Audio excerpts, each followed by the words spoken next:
Hi, welcome to Scrappy zero waste please. Scrappy zero waste please ജേണിയുടെ ഭാഗമായിട്ട് നമ്മൾ ഇന്ന് വാർഡ് 8 പോത്തുകല്ല് പഞ്ചായത്തിലെ ഡൊമിനിക് എന്നവരുടെ വീട്ടിലാണ് എത്തിയിട്ടുള്ളത്. അവരിപ്പോൾ നമ്മുടെ ഡൈജസ്റ്റർ ഉപയോഗിക്കുന്നുണ്ട്. അവരുടെ എക്സ്പീരിയൻസും കാര്യങ്ങളും നമുക്ക് അവരുടെ അടുത്ത് തന്നെ ചോദിച്ചറിയാം. ചേട്ടാ, എത്ര കാലമായി നമ്മുടെ ഡൈജസ്റ്റർ ഉപയോഗിക്കാൻ തുടങ്ങി? ഏകദേശം ഒരു വർഷമായി. എങ്ങനെയുണ്ട് ഇപ്പോൾ ഉപയോഗിച്ചിട്ട്? യൂസ്ഫുൾ ആണോ? യൂസ്ഫുൾ ആണ്. ഇതിന് മുന്നേ എന്താ ചെയ്തിരുന്നത്? ഇതിന് മുന്നേ വേസ്റ്റ് എവിടെയെങ്കിലൊക്കെ ഒഴിവാക്കി കളയായിരുന്നു. പറമ്പിലേക്ക് തെങ്ങിൻ്റെ ചോട്ടിലോ അല്ലെ പറമ്പിലേക്ക് ഇടുകയായിരുന്നു. ഇത് വന്നതിന് ശേഷം നമ്മൾ കംപ്ലീറ്റ് വേസ്റ്റും ഇതിൽ തന്നെ ഉപയോഗിക്കും. ഇങ്ങനൊരു ഉപകരണം ഉണ്ട് എന്നുള്ള വിവരം എവിടെ നിന്നാണ് കിട്ടിയത്? പഞ്ചായത്തിൽ നിന്ന് കിട്ടിയത്. ഗ്രാമസഭയ്ക്ക് ഇങ്ങനെ ഉണ്ടായി. ഗ്രാമസഭയിൽ ചെന്നപ്പോൾ എഴുതി കൊടുത്തു. പിന്നെ പഞ്ചായത്തിൽ വിളിച്ചു.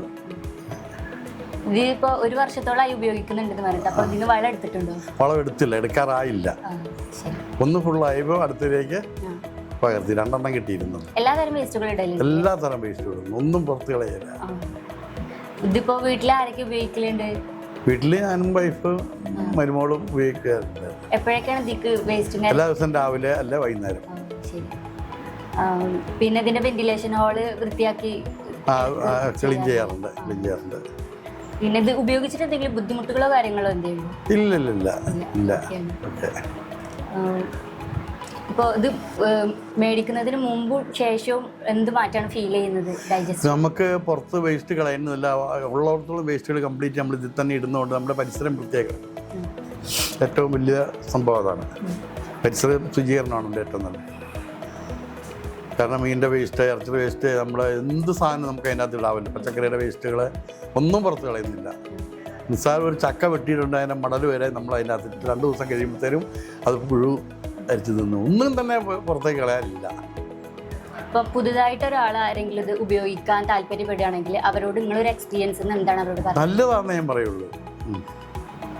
നല്ല അഭിപ്രായമാണല്ലോ ഇതിനെക്കുറിച്ച്. ഇപ്പം ഇവിടെ അടുത്താരെങ്കിലും പല ആൾക്കാരും വരുന്നുണ്ട്. അപ്പോൾ ഇത് എവിടുന്ന് കിട്ടി, ഇത് എങ്ങനെ ഉപയോഗിക്കുന്നത് നമ്മളോട് ചോദിക്കാറുണ്ട്. നിങ്ങൾക്ക് എങ്ങനെ കിട്ടി? ഞാൻ പറഞ്ഞു ഞാൻ ഗ്രാമസഭയിൽ പോകും. ഞാൻ ഗ്രാമസഭ മുഖാന്തരം നമുക്ക് മെമ്പർ മുഖാന്തരം അറിഞ്ഞു, നമുക്ക് എഴുതി കൊടുത്തു, നമുക്ക് കിട്ടി. അതിൻ്റെ ഒരു വിഹിതം പഞ്ചായത്തിൽ അടയ്ക്കണമായിരുന്നു. ഞാൻ എല്ലാം ഗ്രാമസഭയ്ക്ക് പോകും. എല്ലാം കിട്ടുന്ന ആനുകൂല്യങ്ങളും മേടിക്കാറുണ്ട്.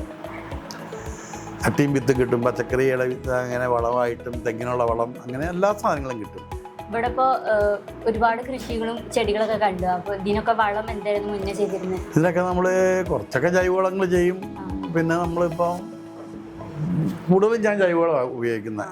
ഈ PLTയുടെ വളങ്ങളൊക്കെ കിട്ടും, അതൊക്കെ ഉപയോഗിക്കും. ഇനിയിപ്പോൾ ഈ ഇത് വളമായി കഴിഞ്ഞാൽ നമുക്ക് ഉപയോഗിക്കാമല്ലോ. ഇത് നല്ല വളമായിട്ടാണല്ലോ, കാരണം കംപ്ലീറ്റ് പൊടിയാകാൻ വേണ്ടിയിട്ടാണ് ഇരിക്കുന്നത്. 1 വർഷം കഴിയുമ്പോൾ അത് ഇതാവും എന്ന് പറഞ്ഞു. അപ്പോൾ എന്തായാലും വളം ഇട്ടിട്ടുള്ള അഭിപ്രായം കൂടി ഇനി അറിയിക്കുക. ആയിക്കോട്ടെ. അപ്പോൾ ഞങ്ങളിവിടെ സ്ഥാപിച്ചിട്ടുള്ള കിച്ചൺ വേസ്റ്റ് ഡൈജസ്റ്റർ കണ്ടു.